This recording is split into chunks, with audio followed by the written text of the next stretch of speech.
Ekspresi Doromon terlihat sedikit aneh saat dia berlari masuk, tapi ekspresi itu berlalu dengan cepat. Meski hanya sesaat, namun tetap berhasil ditangkap oleh Lu Yun. Hal ini membuat kecurigaan Lu Yun semakin serius. Menguasai, keempat cacing darah yang menemukan Lu Yun berteriak hormat ke arah Doromon. Pergi dan lakukan urusanmu. Tidak ada yang terjadi di sini. Ya, saat keempat cacing darah ini pergi, mata Lu Yun dan Doromon juga bertabrakan lagi. Saudaraku, kupikir butuh 2 hari sebelum aku bertemu denganmu. Aku tidak menyangka kita akan bertemu lagi secepat ini. Saya juga terkejut. Saya tidak menyangka kelompok cacing darah pertama yang saya temui di hutan belantara ini adalah Anda, Saudara Luomen. Takdir, ini takdir. Doromon berkata sambil tersenyum, ngomong-ngomong. Aku benar-benar ingin berterima kasih atas hadiah besar yang kamu berikan padaku kemarin malam. Lu Yun tertegun sejenak, dan kemudian berkata dengan sangat wajar, saya harus berterima kasih, Saudara Luomen. Bantu saya membunuh ikan licik yang lolos dari jaring itu. Kedua rubah tua itu saling memandang diam-diam dan tertawa. Orang ini adalah satu-satunya yang membicarakan apa yang terjadi pada Gaga kemarin malam. Ayo pergi, saudaraku. Berhenti berdiri di sini di hutan belantara, ini tidak aman. Sapa Doromon. Lu Yun tentu saja tidak punya alasan untuk menolak, tapi adegan berikutnya benar-benar membuat Lu Yun sedikit terkejut. Saudara Luomen, apakah kamu bepergian ke sini? Haha, kamu membuatku tertawa. Saya melihat gedung-gedung bertingkat 3 berdiri aneh di gurun Gobi yang terpencil. Lingkungan sekitar semakin dikelilingi oleh api unggun, dan di samping setiap api unggun, 8 cacing darah duduk dengan rapi. Sekilas, Lu Yun dapat melihat setidaknya ada 1000 cacing darah. Saudara Luomen, apakah kamu datang dengan pasukan? Haha, kakak, kamu menggodaku lagi. Itu semua berkat saudara-saudara. Ayo bergabung dengan grup agar tetap hangat. Doromon berkata sambil tersenyum. Cek, cek, cek. Kalau kamu punya uang, kamu benar-benar bisa melakukan apapun yang kamu mau. Lu Yun melihat sekeliling kamp dan berkata. Tetapi ada beberapa hal yang tidak bisa dibeli dengan uang. Bung. Misalnya, Doromon memegangi tangannya di belakang punggung dan tidak banyak bicara, tapi tertawa dan berjalan menuju gedung 3 lantai di depan. Lu Yun secara alami mengikuti. Kemanapun dia lewat, apakah cacing darah yang lewat sedang mengobrol dan tertawa atau membuat sesuatu, detektif itu akan menghentikan apa yang dia lakukan dan memberi hormat kepada Doromon dengan hormat. Ini adalah hal-hal yang dianggap serius oleh Lu Yun Si. Tidak ada uang yang dapat membeli rasa hormat seperti ini. Doromon membuktikannya kepada Lu Yun dengan tindakannya, yang membuatnya penasaran bagaimana Doromon melakukannya. Saudara Luomen, saya telah mendapat pelajaran, Lu Yun berkata dengan tangan terkepal. Saudaraku, kakakku yang telah membodohi dirinya sendiri. Saat Doromon berbicara, dia memanggil Lu Yun untuk menuju gedung 3 lantai di tengah kamp. Saudaraku, meskipun kita baru bertemu beberapa hari, itu berlangsung selama 3 musim gugur. Kita harus minum yang enak malam ini. Kita tidak akan kembali sampai kita mabuk. Kamu tidak akan pulang sampai kamu mabuk. Lu Yun menjawab, tapi dia tersenyum pahit di dalam hatinya. Sepertinya dia tidak bisa menghindari darah malam ini. Tapi saat Doromon dan Lu Yun hendak menaiki gedung tinggi itu, suara Kunming yang nyaring dan nyaring terdengar di langit malam. 1 orang dan 1 serangga mencari suara pada saat yang sama, dan puluhan kun-kun terbang menuju kamp. Saudara-saudara, bersiaplah untuk bertarung. Lu Yun menoleh ke belakang dan menyadari bahwa Doromon, yang berada di sampingnya tadi, telah naik ke puncak gedung. Dia memerintahkan cacing darahnya dengan tertib untuk bertahan dan menyerang. Saya pikir gedung tinggi ini dibangun untuk kesenangan, tapi saya tidak menyangka itu akan menjadi podium Doromon. Perang akan segera pecah, dan cacing darah menanggapi serangan kun-kun dengan tertib sebagai sebuah tim kecil. Karena ketenangan Doromon dalam menghadapi bahaya, serangan kun-kun yang tiba-tiba tidak menimbulkan terlalu banyak korban jiwa. Situasi dengan cepat menjadi stabil. Kun-kun yang melakukan serangan mendadak telah dikepung satu persatu, dan hanya masalah waktu sebelum dia terselesaikan. Saudaraku, ayo, pemandangan dari atas lebih luas dan kamu bisa melihat lebih jelas. Sapa Doromon. Lu Yun tidak menolak dan melompat ke atas gedung. Begitu kakinya menyentuh tanah, perasaan krisis yang kuat menyelimuti dirinya. Lu Yun segera mendongak, dan sebuah bola basket besar terlihat. Lu Yun segera menerkam Doromon tanpa memikirkannya. Pada saat terakhir ketika bola basket menghantam gedung tinggi, saya meninggalkan gedung tinggi itu. Ledakan, asap dan debu ada di mana-mana, dan bangunan 3 lantai itu hancur. Lu Yun dan Doromon keluar dari pasir. Sepertinya para kun-kun ini bukanlah hewan bermulut tajam yang tidak punya otak. Mereka bahkan tahu cara memenggal kepala orang. Saudaraku, monster ini bernama Kun-kun. Kenapa rasanya aneh sekali? Doromon bertanya dengan rasa ingin tahu. Heizi kecil, kamu benar-benar mengatakan itu pada Kun-kun, hati-hati jangan sampai dipukuli sampai mati oleh ikun. Doromon, saudaraku, kita menghadapi musuh yang sangat besar, bisakah kamu bersikap normal? Masih ada perang di garis depan. Lu Yun terbatuk 2 kali untuk menghilangkan rasa malunya. Saudara Luomen, hati-hati, Kun-kun sepertinya mengincarmu. Ya, Doromon mengangguk. Dilihat dari serangan tadi, poin ini tidak ada hubungannya. Lu Yun melirik ke langit dan tidak memperhatikan Kun-kun yang baru saja melakukan serangan diam-diam. Jelas sekali bahwa lawannya juga sangat mampu mengambil tindakan dan tidak akan pernah bergerak kecuali dia memiliki kesempatan yang tepat untuk menyerang. Dan ketika Lu Yun sedang memikirkan cara merayu pihak lain, dia mendengar teriakan dari kejauhan, "Tuan! Minggir!" Lu Yun mencari suaranya dan melihat jengger merah besar di tanah mendekati mereka dengan cepat. Rupanya, Yu Kun Kun bersembunyi di bawah tanah, dan siang menyerang Doromon secara diam-diam dan ketahuan. Bagus sekali. Lu Yun tiba-tiba mengayunkan tangannya dan mengulurkan tangannya menjadi pedang merah. Ini adalah satu-satunya metode yang bisa dia gunakan tanpa terekspos. Dia menendang tanah dan langsung menuju ke sisir ayam merah. Dia sama sekali tidak menyadari bahwa Doromon memandangnya dari belakang dengan sesuatu yang aneh di matanya. Dia memang bukan Duoyu. Sejak pertama kali mereka bertemu, Doromon memiliki keraguan. Meskipun ucapan dan perilaku mereka sangat mirip, Doromon merasa sedikit tidak tertarik. Inilah intuisi tajam Doromon sebagai seorang pengusaha. Tapi itu hanya kecurigaan. Sekarang, dia pada dasarnya dapat menyimpulkan bahwa cacing darah di depannya bukanlah Duoyu. Karena pada malam lelang galaksi, dia dengan jelas melihat Duoyu menggunakan energi darah emas unik dari silsilah Zan saat menghadapi musuh. Tapi kemudian pertanyaan baru muncul di benak Doromon, mengapa pihak lain berpura-pura menjadi Do, dan mengapa dia berpura-pura sangat mirip. Jika Anda tidak memiliki pemahaman mendalam tentang Duoyu, akan sulit untuk meniru semua detailnya. Lu Yun, yang tidak menyadari identitasnya telah terungkap, telah mengusir Kun Kun yang bersembunyi di bawahnya. Terlihat jelas bahwa Kun Kun ini jauh lebih kuat dari yang lain, dan itu pasti milik Kun Kun yang bertarung di antara Kun Kun. Dengan lambaian sayapnya, puluhan bola basket berputar berkecepatan tinggi menghantam Lu Yun. Semua sudutnya sangat rumit, dan hampir semuanya mencapai titik buta dan menghalangi semua rute pelarian Lu Yun. Angin kencang, hujan tiba-tiba. Cepat bantu temanmu. Meski sudah mengetahui identitas pihak lain, Doromon tidak tinggal diam. Karena dia memiliki tebakan yang berani di benaknya. Dia bertanya-tanya sebelumnya mengapa Duoyu terkadang pintar dan terkadang bodoh. Kadang-kadang masuk akal, kadang-kadang sama canggungnya dengan seekor lembu. Jika cacing darah yang menyamar sebagai Duoyu ini adalah pengganti lawan, maka semuanya masuk akal. Jadi untuk memverifikasi apakah tebakannya benar, dia tidak bisa membiarkan apapun terjadi pada Lu Yun. Dua sosok menembus kegelapan dan muncul di depan Lu Yun, secara langsung membantunya memblokir sebagian besar bola basket. Itu juga memberi Lu Yun banyak ruang untuk bergerak. Terima kasih banyak. Lu Yun berterima kasih padanya, tapi tubuhnya masih menghilang dari tempatnya dan muncul kembali, seolah dia sudah berada di depan Kun Kun. Pedang berwarna darah di tangannya memancarkan semburan cahaya dingin, dan dengan satu sapuan, hanya dua hembusan yang terdengar, dan kaki merah Kun Kun terpotong sampai ke akarnya. Darah menyembur kemana-mana bersamaan dengan suara gemuruh yang melengking. Pada saat inilah tim Bloodworm yang semula bertarung sendiri-sendiri dan tertib, mulai menjadi kacau. Melihat Lu Yun dengan mata meriang, godaan dari darah Kun Kun menyebabkan banyak cacing darah menyerbu tak terkendali. Adegan itu langsung kacau balau. Para Kun Kun yang telah ditekan dengan kuat, memanfaatkan kesempatan untuk melakukan serangan balik dengan cepat, menyebabkan banyak korban dalam sekejap.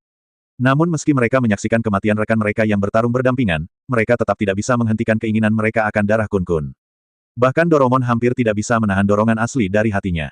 Tepat ketika Lu Yun mengkhawatirkan harus mulai dari mana dan menyelesaikan masalah, Kun Kun kuat yang kakinya dipotong olehnya tampaknya menjadi pemimpin dan mengeluarkan suara kunming. Untuk sesaat, semua Kun Kun mengepakkan sayapnya dan mundur. Sosok yang tak terhitung jumlahnya bergegas melewati Lu Yun satu demi satu, langsung menuju kaki ayam yang masih berlumuran darah di depannya. Inilah sumber kegilaan cacing darah. Jika tidak dibasmi, kewarasannya mungkin tidak akan kembali. Tiba-tiba, sepasang tangan yang kuat meraih Lu Yun dari belakang. Tepat ketika Lu Yun secara naluriah mencoba melawan. Saudaraku, ini aku. Lu Yun menoleh ke belakang karena terkejut, dan melihat Doromon menariknya keluar dengan ekspresi garang. Setiap langkah yang diambilnya sepertinya membutuhkan banyak usaha. Rupanya ini adalah Doromon yang menolak dorongan primitif yang datang dari darahnya. Baru setelah Lu Yun ditarik keluar 3 atau 4 kilometer jauhnya, bau darah Kun Kun hampir tidak tercium di udara. Doromon berhenti dan berbaring di tanah, terengah-engah. Dan ketika Lu Yun penasaran, terlihat jelas bahwa Kun Kun telah melarikan diri, dan semuanya akan kembali ke keadaan semula ketika cacing darah memakan kedua kaki ayam tersebut, jadi mengapa repot-repot menyeretnya ke sini. Kata-kata Doromon langsung membuat Lu Yun gelisah. Saudaraku, bukankah kamu Duoyu? Lu Yun tertegun sejenak, lalu membutuhkan waktu kurang dari 1 detik untuk meninjau kembali apa yang terjadi malam ini, dan segera mendapatkan kembali ketenangannya, Saudara Luomen. Kamu benar-benar pandai bercanda. Saya bukan Duoyu, siapa lagi yang bisa? Saudaraku, berhentilah berpura-pura, aku telah mengetahui penyamaranmu. Doromon berdiri dari tanah, matanya tajam, seperti pedang tajam, mencoba menghilangkan penyamaran Lu Yun. Saudara Luomen, saya tidak mengerti apa yang kamu bicarakan. Lu Yun masih sombong. Kecuali Doromon menunjukkan bukti itu ke wajahnya, Lu Yun tidak akan pernah mengakuinya. Saudaraku, kamu mungkin tidak tahu bahwa pemahamanku tentang saudara Duoyu mungkin sama baiknya dengan pemahamanmu. Kata-kata Doromon hampir membuat Lu Yun tertawa. Di dunia ini, dalam hal siapa yang paling mengenal RH, dia menempati urutan kedua, dan tidak ada yang berani memotret RH. Oh, benarkah? Kalau begitu sepertinya aku benar-benar mendengarkan. Lihat seberapa baik saudara Luomen mengenalku. Duoyu bukan nama aslinya. Nama aslinya seharusnya Zhan Heng. Keturunan kerajaan yang paling tidak berguna dari keluarga Zhan. Benar, Lu Yun mengangguk dan mengakui, mengatakan bahwa ini adalah pertama kalinya dia mengetahui nama asli RH, tapi dia tidak menunjukkannya sama sekali. Saya tahu mengapa saudara Luomen meragukan keaslian saya. Sudut mulut Lu Yun sedikit terangkat, apakah karena energi darah yang baru saja saya gunakan? Itu hanya penyamaran untuk mencegah identitasmu terungkap. Kamu sangat keras kepala, begitu kata-kata itu keluar dari bibirnya, Doromon menelannya kembali. Matanya membelalak dan dia menatap Lu Yun dengan tidak percaya. Seluruh tubuh Lu Yun terlihat berlumuran darah emas. Ini, tidak bisa. Doromon menjadi ragu-ragu. Pria itu telah melakukan ini padanya, dan kepalanya berdengung. Melihat ini, Lu Yun segera mengambil kembali energi darah emasnya. Bagaimanapun, energi darah ini disamarkan olehnya dengan ikan yin yang dan api aneh. Doromon terlalu terkejut dan tidak mengamatinya dengan cermat, kalau tidak, dia akan menyadari sesuatu yang mencurigakan. Maaf, Kak, tadi aku tidak sopan. Tidak apa-apa, aku mengerti perasaan ini. Lu Yun melambaikan tangannya dengan murah hati. Itu hanya identitasku, dan kuharap saudara Luomen bisa merahasiakannya. Itu wajar. Doromon setuju. Dengan krisis kepercayaan, Doromon dan Lu Yun tidak perlu lagi tinggal di hutan belantara, dan mereka kembali ke kamp yang agak berantakan yang diganggu oleh Kun Kun. Tuan, jumlah korban telah dihitung. Segera setelah kami sampai di tepi kamp, seekor cacing darah bergegas mendekat. Menjelaskan, 48 orang meninggal, 66 orang luka berat dan tidak sadarkan diri, dan 200 orang luka ringan. 115 orang hilang. Lu Yun terkejut ketika dia mendengar angka-angka yang dilaporkan satu demi satu. Rasio korban sebenarnya mencapai 40%. Saudara-saudara yang tewas dalam pertempuran, tolong hitung namanya. Setelah mereka keluar, keluarga mereka semua akan didukung oleh persekutuan naga hitam kami. Adapun saudara-saudara yang terluka ini, kami akan merawat mereka dengan baik. Tujuan kami bukan untuk pergi ada saudara di belakang. Begitu Doromon mengucapkan kata-kata ini, semangat yang lesu langsung meningkat. Dan inilah peran seorang pemimpin, dan inilah mengapa begitu banyak cacing darah yang rela mengorbankan nyawanya demi dia. Setelah menjelaskan masalahnya, Doromon menyapa, ayo pergi. Saudaraku, ayo kita bicara di sana. Lu Yun melihat ke arah jarinya. Dalam waktu singkat, sebuah rumah kecil telah dibangun di kejauhan. Tepat sekali, saya bisa mendiskusikan beberapa hal dengan saudara Luomen. Berapa banyak yang kamu ketahui tentang monster yang kamu panggil Kun Kun sebelumnya, sobat? Doromon membuka pintu gubuk dan masuk. Lu Yun tidak menyembunyikan rahasianya, tapi menceritakan semua yang dia tahu. Bagaimanapun juga, ini bukanlah rahasia. Dia akan mengetahuinya jika dia bertemu Kun Kun beberapa kali lagi di masa depan. Kun Kun adalah makhluk di ruang ini. Daging dan darahnya memiliki daya tarik yang luar biasa bagi kita cacing darah. Saya tidak perlu menjelaskan lebih lanjut. Saudara Luomen seharusnya sudah melihatnya sekarang. Doromon mengangguk sambil berpikir, apalagi? Tidak lagi, hanya 1 hari setelah saya datang ke sini, saya menemukan banyak hal. Lu Yun merentangkan tangannya dan berkata, bagaimana denganmu, kakak Luomen? Saya tidak menemukan apapun. Setelah melakukan perjalanan seharian penuh, tiba-tiba saya mengalami serangan Kun Kun besar-besaran. Kalau begitu kamu masih tidak layak untukku. Kakak Luomen.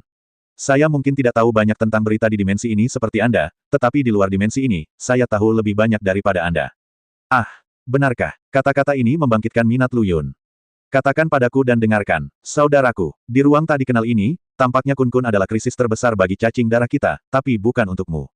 Hah, bagaimana aku bisa melihatnya? Karena saudaraku, kamu memiliki musuh yang lebih sulit. Saron, yang pernah menjadi jenderal pemenang dengan eksploitasi militer yang hebat dan selalu tak terkalahkan, sekarang memerintah Ramstead dan mendorong klan Zhan keluar dari altar dalam satu gerakan, kini berada di ruang ini. Petik 2. Aku punya banyak alasan untuk mencurigai dia ada di sini untukmu, sobat. Lagi pula, jika aku membunuhmu, keluarga Zhan tidak akan pernah bisa berdiri lagi. Apakah kamu menjaga kebenaran berita ini? Lu Yun menatap langsung ke arah Doromon. Itu benar, Bung. Di bawah tatapan langsung Lu Yun, Doromon tetap tidak rendah hati atau sombong. Mengapa kamu memberitahuku berita penting seperti itu? Apakah kamu tidak takut terlibat? Haha, Bung, tidak ada cara untuk yakin 100% dalam berinvestasi. Bukankah kamu hanya bertaruh berdasarkan perasaanmu? Lu Yun tersenyum, dengan kata lain, kamu sudah mengetahui identitasku sejak awal, kan? Doromon menggelengkan kepalanya, saat pertama kali kita bertemu, aku hanya merasa cacing darahmu itu spesial dan ingin berteman denganmu. Kemudian, saya melakukan sedikit riset tentang identitas dan detail Anda, dan setelah kontak lebih lanjut, saya perlahan menebak identitas Anda, saudara. Tapi aku masih tidak mengerti kenapa kamu ingin menaruh hartamu pada keluarga kerajaan yang sedang menurun. Lu Yun mengungkapkan kebingungannya, yang juga membuka jalan bagi RH untuk memerintah Ramstead di masa depan.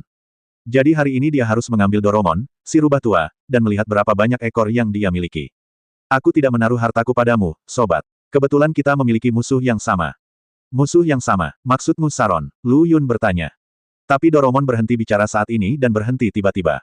Oke, saudaraku, Aku sudah cukup mengungkapkannya kepadamu, sisanya perlu dieksplorasi sendiri. Apa maksudmu? Lu Yun bingung, apakah dia masih bisa seperti ini? Di tengah jalan, dia menepuk pantatnya dan berdiri. Tidak, saudara Luomen, tunggu sebentar. Apakah kamu musuh atau teman? Itu tergantung dari sudut mana kamu melihatnya, sobat. Kata Doromon dan membuka pintu kayu. Saudaraku, serangga dilahirkan dengan mimpi, dan masing-masing mimpi itu indah. Kuilku terlalu kecil untuk menampung Buddha raksasa seperti milikmu, jadi kita harus mencari yang lain. Saudara Luomen, apakah kamu mencoba mengusirku? Lu Yun agak sulit dipercaya. Dia tidak bisa memahami kemajuan plotnya. Saudaraku, bukannya aku ingin mengusirmu, tapi kamu tidak pantas berada di sini. Kami sekarang memiliki lebih dari 30% korban luka, dan kecepatan maju kami akan sangat terhambat. Kami hanya akan menahanmu. Doromon sepertinya melihat semuanya dengan sangat jelas. Tapi Lu Yun tidak mengerti. Bukankah dia memasuki ruang harta karun ini untuk harta yang ditinggalkan oleh keluarga San? Apa yang Doromon katakan barusan sama saja dengan menyerah dalam pertarungan memperebutkan harta karun itu. Jika Anda menyerah begitu saja, mengapa harus bersusah payah? Doromon tentu saja punya rencana sendiri untuk melakukan ini. Kalau begitu aku akan mengucapkan selamat tinggal. Perintah penggusuran ditampar di wajahnya. Jika Lu Yun menolak pergi, dia akan menjadi tidak tahu malu. Melihat Lu Yun pergi, Doromon menunjukkan ekspresi penuh arti di wajahnya. Dan di gurun gobi yang dipenuhi bebatuan, mayat Kun Kun tergeletak di tanah berantakan, dengan kerangka Kun Kun di sebelahnya. Seekor cacing darah yang membengkak tergeletak di dalamnya dengan ekspresi gembira. Kekuatan. Aku merasakan aliran kekuatan mengalir ke seluruh tubuhku. Ini terasa luar biasa. Rasanya luar biasa, Saron berkata sambil tertawa. Kemudian dia mengeluarkan ledakan energi darah, langsung memotong kerangka Kun yang seperti baja. Saron sedikit terkejut dan kembali mengeluarkan energi darah hitam. Terlihat jelas bahwa meskipun energi darah hitam ini benar-benar hitam, ada beberapa titik di kepala energi darah ini yang luar biasa dalam dan lebih berat daripada warna di dalamnya, tempat lain. Banyak. Ini, Saron menelan ludah, kegembiraannya melampaui kata-kata. Matanya tertuju pada tubuh Kun Kun tanpa sadar, selama saya memiliki cukup daging dan darah, saya akan mampu menembus belenggu darah dan energi dan menyelesaikan perubahan kualitatif. Haha. Di sebuah lembah, Kun Kun, seorang pria berjas, berjalan mondar-mandir dengan ekspresi serius. Laporkan, Rajaku, Jenderal sudah kembali. Ketika Kun Kun yang mengenakan pakaian terusan mendengar ini, dia segera menyapa, lalu mengapa kamu masih berdiri di sana? Mengapa kamu tidak segera mengundang Jenderal masuk? Tidak lama kemudian, Da Kun Kun yang agung masuk, berjalan seperti kucing. Bagaimana pertempurannya, Jenderal, Rajaku? Panen yang luar biasa. Serangga tercela ini tidak memiliki kekuatan untuk melawan di bawah serangan sengit kita. Hanya dalam waktu singkat ini, kami menangkap ratusan cacing darah dan membunuh lebih banyak lagi. Mendengar hal tersebut, Kun Kun yang mengenakan baju terusan menyapa 3 kali berturut-turut. Cepat kirim serangga itu ke dapur untuk digoreng dan digoreng. Aku akan mulai mundur malam ini. Benar, Jenderal, selama hari-hari ini ketika saya dalam pengasingan, Anda akan bertanggung jawab penuh atas semua perintah. Terus tangkap serangga-serangga ini, semakin banyak yang kamu tangkap, semakin percaya diri aku untuk menyerang belenggu itu. Jangan khawatir, Rajaku, aku tidak akan mengecewakanmu. Jenderal memerintahkan, hari di mana kamu keluar dari penjara sudah di depan matamu. Haha. Kun Kun yang mengenakan pakaian terusan tertawa dan berjalan ke ruang rahasia di belakangnya. Jenderal itu juga menggosok tangannya dan berdiri dari tanah, berlari menuju harem Kun Kun yang mengenakan pakaian terusan dengan seringai di wajahnya. Para menteri dan budak yang mereka lihat diam-diam memalingkan muka. Bukan rahasia lagi di kalangan Kun Kun kalau sang jenderal berselingkuh dengan beberapa putri. Hanya saja karena keagungan pihak lain, tidak ada Kun Kun yang berani mengungkapkannya. Setelah berlarian seperti lalat tanpa kepala sepanjang malam, Lu Yun akhirnya melihat sesuatu yang berbeda di gurun gobi yang tak berujung ini. Tumpukan batu liar ditempatkan secara acak tanpa pola apapun, dan jejak kaki besar di dalamnya persis dengan jejak kaki Kun Kun. Mungkinkah ini tempat berkumpulnya orang Kun Kun? Dengan perhitungan ini dalam pikirannya, Lu Yun sudah terbang ke bawah. Namun saat kakinya menyentuh tanah, mereka terjebak. Lu Yun, perangkap, dia hendak menendang kakinya dan terbang menjauh, tetapi menemukan bahwa pasir hisap di bawah kakinya tidak biasa, menghilangkan seluruh kekuatannya darinya. Dan ada kekuatan isap yang tidak dapat dijelaskan yang menarik Lu Yun ke dalam.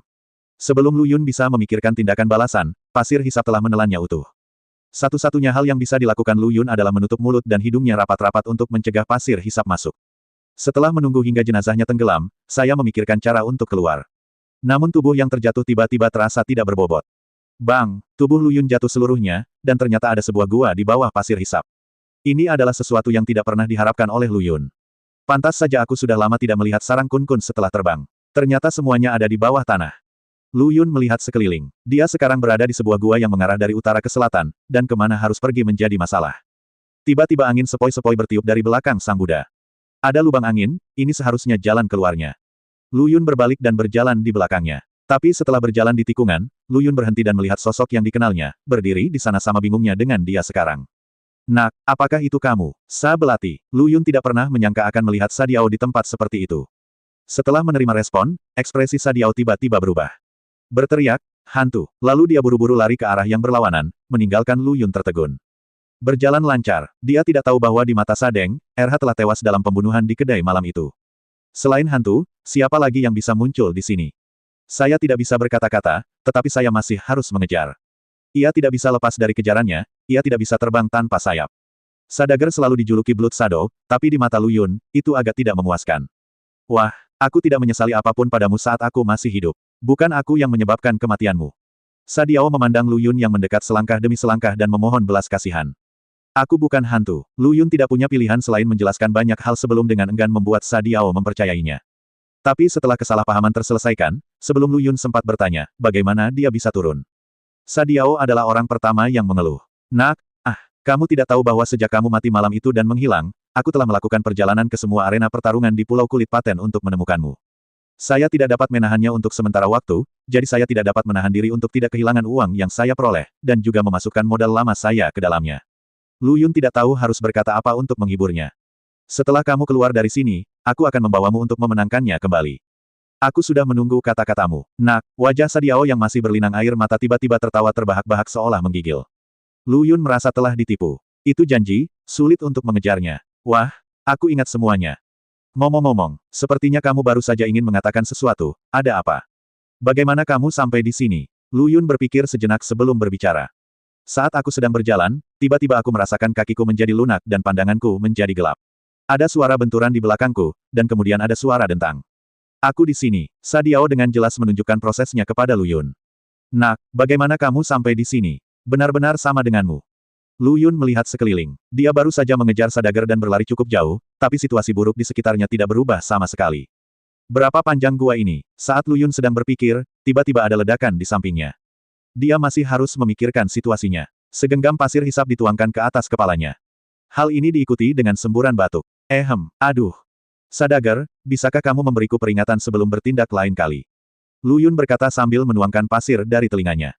Alasan mengapa kejadian itu terjadi adalah karena Sa Diao mencoba merangkak kembali ke tanah dari pasir hisap sementara Lu Yun sedang berpikir. Aneh sekali, saya telah melakukan perjalanan melintasi beberapa pesawat, dan ini pertama kalinya saya melihat penghalang yang aneh. Sa Diao melihat ke atas kepalanya dengan bingung dan berkata, pasir hisap ini sepertinya tidak bergerak, tetapi jika Anda perhatikan lebih dekat, Anda akan menemukan bahwa pasir hisap tersebut mengalir dengan kecepatan yang konstan. Dan kecepatannya sangat cepat, mencapai titik yang tidak bisa dilihat dengan mata telanjang. Inilah sebabnya mengapa pasir hisap yang tidak didukung tidak membanjiri gua. Dunia ini begitu besar dan penuh keajaiban. Alam semesta ini luas dan penuh keajaiban. Seharusnya tidak mungkin keluar dari sini dengan kekerasan. Sekarang kita hanya bisa mencoba bergerak maju. Mungkin kita akan menemukan jalan keluar. Lu Yun melihat ke depan dan berkata, aku tidak punya masalah dengan itu. Lagi pula, meskipun aku mati, aku akan tetap memiliki putramu di sisiku. Sa Diao menanggapi dengan acuh tak acuh.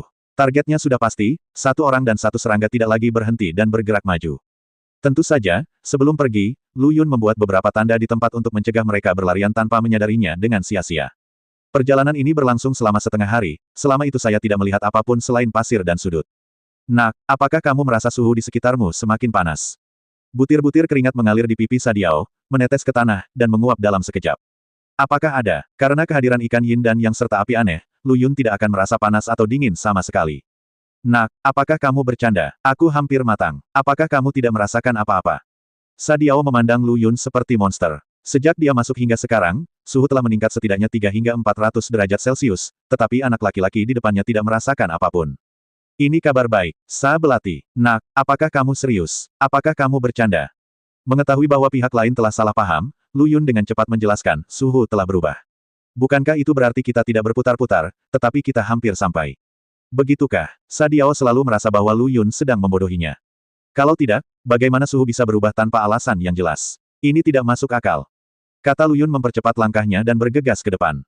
Melihat pemandangan ini, Sa Diao menghela nafas panjang dan berseru, menjadi muda itu bagus. Memiliki energi yang tiada habisnya hanyalah sebuah lemparan. Setelah berlari dengan liar, Lu Yun tiba-tiba berhenti dan melihat magma panas menggelegak di depannya. Di tengah gelembung magma panas, telur merah menyala mengapung dengan nyaman di dalamnya. Ukuran telur ini juga mencengangkan, 2 kali ukuran rata-rata cacing darah dewasa. Seperti apa rupanya, suara belatisa terdengar di belakangnya bersamaan dengan suara uap air. Mendekati magma, suhunya sudah mendekati ribuan derajat Celcius, dan Sadeng harus terbungkus energi darah sebelum bisa mendekat. Jika tidak, ki dan darah dalam tubuh akan langsung menguap. Jika tidak ada yang lain, itu pasti telur. Kamu tidak berbicara omong kosong. Sadiao berkata dengan marah, jika aku tidak dapat melihat bahwa ini adalah telur, bukankah hidupku akan sia-sia? Maksudku, telur siapa itu? Besar sekali. Juga, apakah kamu serangga atau hantu? Dengan suhu setinggi itu, aku hampir matang. Kamu tidak apa-apa. Sadiao memandang Lu Yun dengan curiga. Bagaimana jika aku adalah hantu yang begitu kuat? Apa menurutmu kamu masih punya kesempatan untuk bertahan hidup sekarang? Sebuah pertanyaan retoris langsung menghilangkan keraguan Sadiao. Tunggu di sini, aku akan turun dan melihat apa yang terjadi. Lu Yun berkata dan melemparkan pil merah menyala ke Sadiao, ini adalah pil penghindar api. Mengonsumsinya untuk sementara bisa membuatmu lebih tahan api. Oke, kamu menyembunyikan sesuatu yang rahasia kan? Sayang sekali aku masih begitu percaya padamu. Sadiao mengambil pil penghindar api dan melemparkannya langsung ke mulutnya, merasakan sensasi terbakar di kulitnya sangat berkurang. Adapun pil penghindar api ini, tentu saja Lu Yun yang mengarangnya sesuka hati. Faktanya, Lu Yunlah yang membungkus ikan yin yang dan api berbeda dengan bola lumpur. Melihat kulit Sadiao jelas jauh lebih baik dari sebelumnya, Lu Yun tidak lagi ragu-ragu dan langsung menuju ke kubah di tengah magma. Tapi ketika Lu Yun berada di atas magma, magma yang semula sunyi tiba-tiba menjadi gelisah. Pilar lava dan api menjulang ke langit di bawah Lu Yun Zeng. Nak, hati-hati. Rantai darah kental tiba-tiba mengikat kaki kiri Lu Yun, menariknya ke belakang dan nyaris menghindari pilar api lava. Tapi saat Sadiao ingin menarik Lu Yun kembali dan membuat rencana jangka panjang, suhu tinggi yang terik di magma langsung menguapkan rantai energi darahnya menjadi uap merah. Berapa suhu di atas magma ini? Sadiao memandangi rantai yang putus itu dengan tidak percaya, karena setelah putus, bagian yang diikat ke pergelangan kaki Lu Yun tidak mendapat dukungan, dan rantai energi darah itu jatuh bebas. Namun sebelum rantai tersebut dapat diperpanjang sepenuhnya, rantai tersebut telah menguap menjadi uap merah karena suhu yang mengerikan. Sabelati, jaga saja aku dan jaga dirimu sendiri. Lu Yun mengatakan sesuatu kepada Sadeng, melihat magma di bawah, dan sedikit warna merah darah melintas di matanya. Berkat berkah ikan yin yang dan api aneh, Lu Yun bisa melihat panorama dunia di bawah magma. Sepertinya ini bukan telur biasa. Sebenarnya ada penjaga khusus. Mengikuti tatapan Lu Yun, dia melihat makhluk kurus menatap Lu Yun dengan penuh semangat di dalam magma yang mendidih. Kamu akan kurang beruntung jika bertemu denganku hari ini. Lu Yun menunjukkan giginya yang putih bersih, menendang kakinya ke dalam kehampaan, dan terjun langsung ke dalam magma. Saat itu, mata belatisa menatap lurus. Apa yang dia maksud dengan melompat ke lahar tanpa mengucapkan sepatah kata pun? Saat ini, Lu Yun sedang bertarung sengit dengan ular piton Hydra di magma. Seluruh tubuh Hydra ini berwarna merah menyala, dan kesembilan kepalanya masing-masing ganas dan menakutkan, dengan taringnya terbuka. Menghadapi kunjungan langsung dari Lu Yun, ular piton Hydra ini mungkin tidak menyangka. Untuk sementara, dia justru dirugikan dalam pertarungan tersebut. Meskipun Lu Yun sekarang telah berubah menjadi RH, hal itu tidak mempengaruhi gerakan centilnya sama sekali. Kesembilan kepala ular piton Hydra itu berputar-putar dan hampir terjepit tanpa diikat. Sisi, Hydra piton memuntahkan ularnya, dan 9 pilar magma dan api keluar dari mulutnya. Trik kecil, Lu Yun melambaikan tangannya, dan ikan yin yang melompat dari tangannya, menghadap 9 pilar magma dan api. Yin yang Xiaoyu baru saja menghembuskan nafas yang tenang, dan 9 pilar api magma menghilang di dalam magma. Saat ular piton Hydra melihat ikan yin yang, seluruh tubuhnya menyusut menjadi bola. Sebagai makhluk api yang lahir dari segala sesuatu, kualitas ikan yin yang jelas lebih tinggi dibandingkan dengan ular piton Hydra. Penindasan dari sumbernya seperti ini membuat Hydra piton bahkan tidak berani membuka matanya untuk melihat ikan yin yang. Selama kamu tidak takut kesal, makan saja. Lu Yun berkata dengan ekspresi acuh tak acuh. Baru saja, ikan yin yang menyampaikan pikirannya kepadanya, menandakan bahwa ia ingin menelan ular piton Hydra tersebut. Lu Yun tentu saja tidak keberatan, tapi sangat senang. Anda harus tahu kapan Yin yang Xiaoyu menanyakan pendapatnya seperti ini. Dia selalu melakukan apapun yang dia inginkan, dan dia bisa melakukan apapun yang dia inginkan. Terutama dalam hal makanan. Dengan izin Lu Yun, Yin yang Xiaoyu dengan senang hati menggambar hati di magma, dan kemudian langsung menuju ke Hydra Piton. Ular Piton Hydra sangat ketakutan hingga gemetar. Dia tahu betul nasib seperti apa yang menantinya, tetapi penindasan naluriahnya mencegahnya untuk melawan sama sekali. Lu Yun, sebaliknya, melihat ke kubah yang tergantung di tengah magma. Dia mempercepat langkahnya dan berenang. Ketika dia sampai di bawah kubah, Lu Yun menemukan ada nomor di kubah itu 99. 99. Apa maksudnya ini? Lu Yun berpikir lama, tapi tidak bisa memahaminya. Tapi ini tidak penting lagi, karena Lu Yun menemukan nafas kehidupan yang sangat kaya di kubah ini. Jika bisa diserap, maka akan terjadi peningkatan yang cukup besar baik dalam ranah maupun kekuatan.